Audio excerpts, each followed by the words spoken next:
Can't describe some of the vile nihilism at the Whitney Museum of American Art. The reason that the House is even considering this kind of an amendment is because of the existence in this nation of a cultural war going on. What we're talking about is taking money from the American taxpayers and giving grants to producers of filth and rottenness. If this is as far as they can push their God-given imagination, then our nation is in worse shape than any of us can suppose. I think it's tragic that taxpayers' money is funding this kind of trash. Deplorable, despicable display of vulgarity. Our federal government cannot continue supporting at all until we figure out a way to carve out this vile, blasphemous, and scandalous garbage.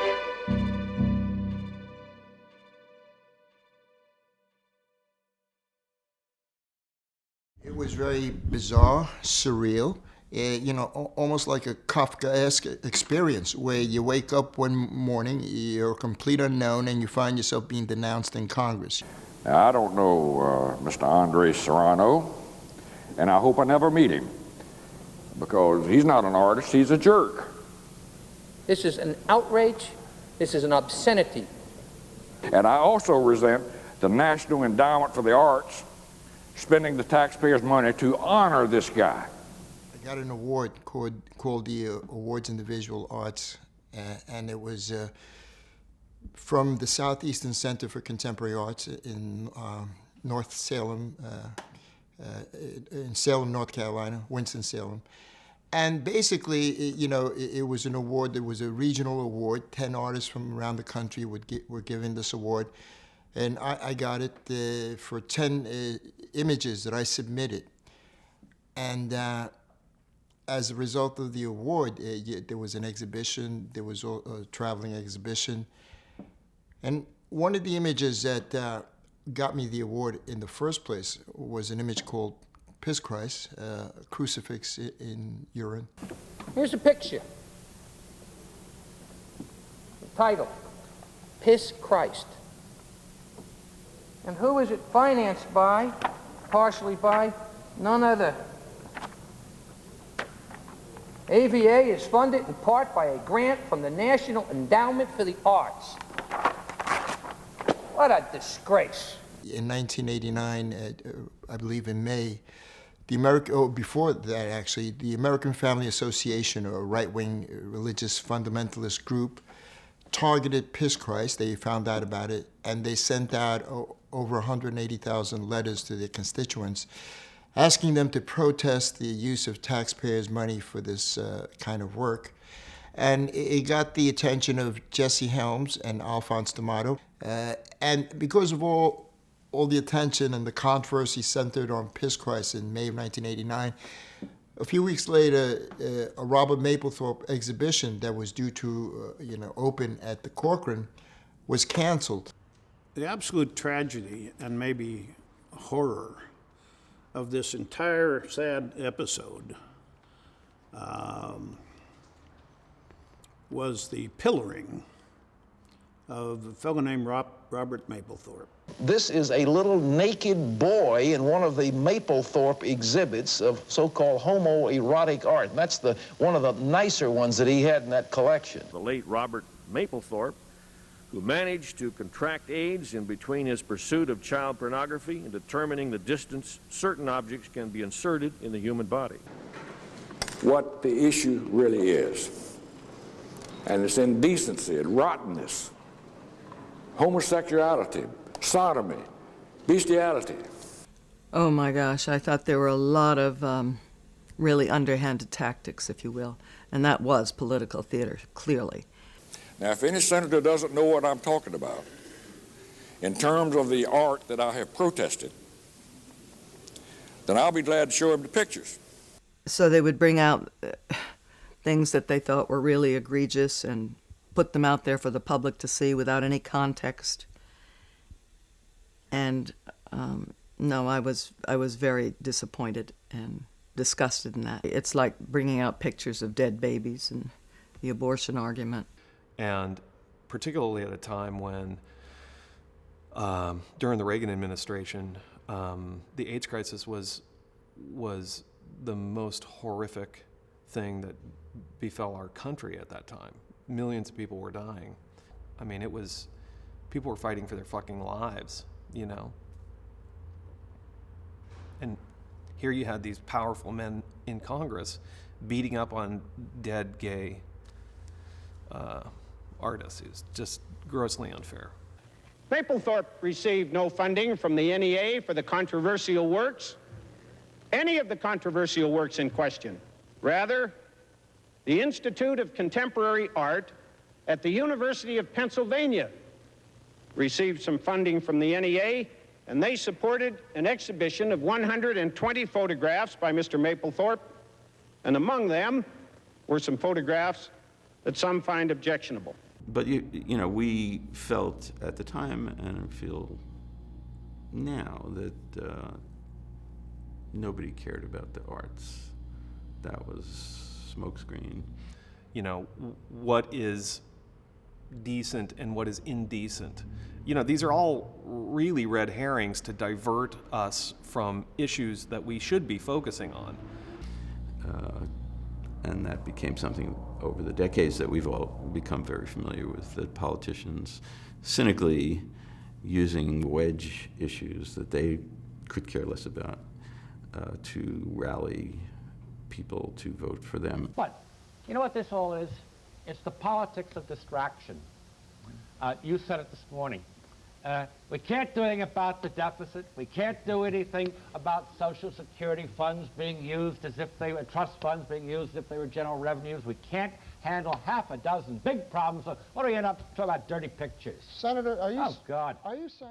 There isn't anything in the past decade, I think, that has demonstrated the terrorism that comes from the right wing better and more clearly than has this issue on the National Endowment for the Arts. I knew that Congressman Williams was going through absolute hell, torture. And I think the thing that's so interesting is how vicious and how destructive and how dirty that fight was. You know, what he went through was a nightmare.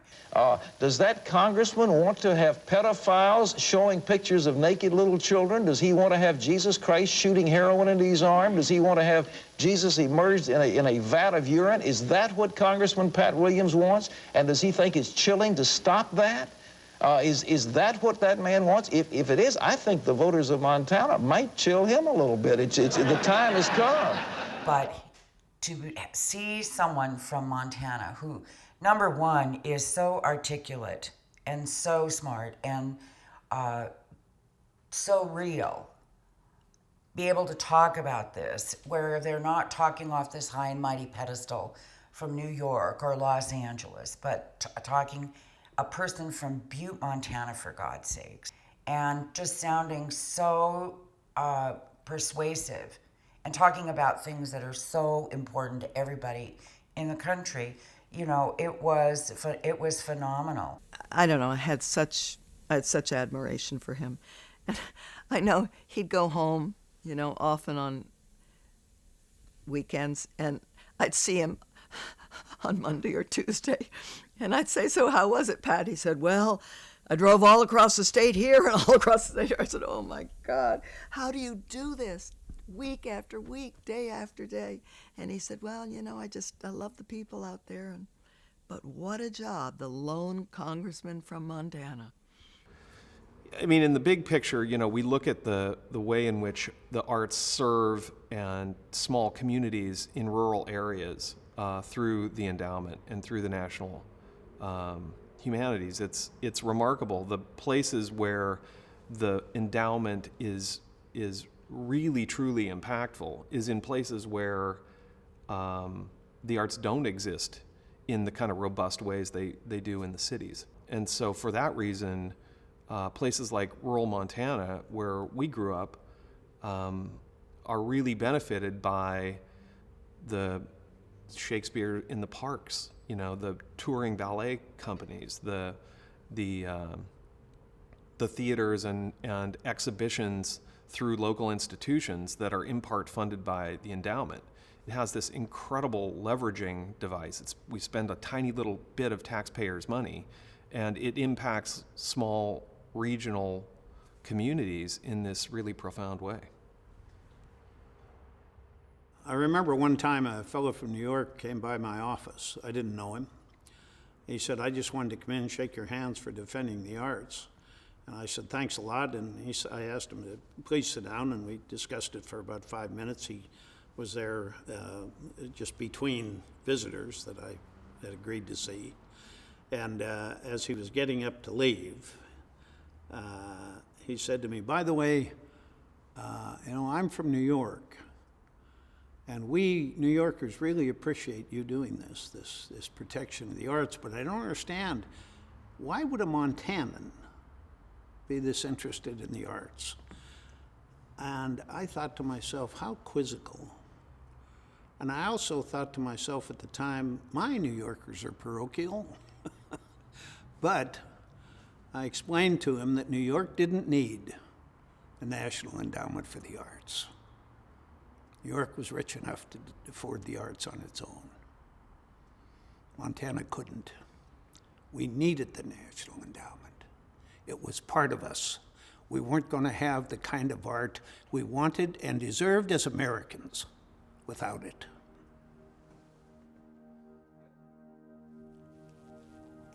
Americans are a people that enjoy the arts.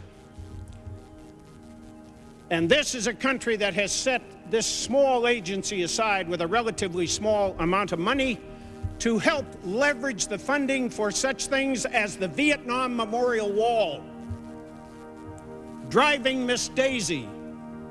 The National Endowment for the Humanities sponsored the Civil War series by Ken Burns.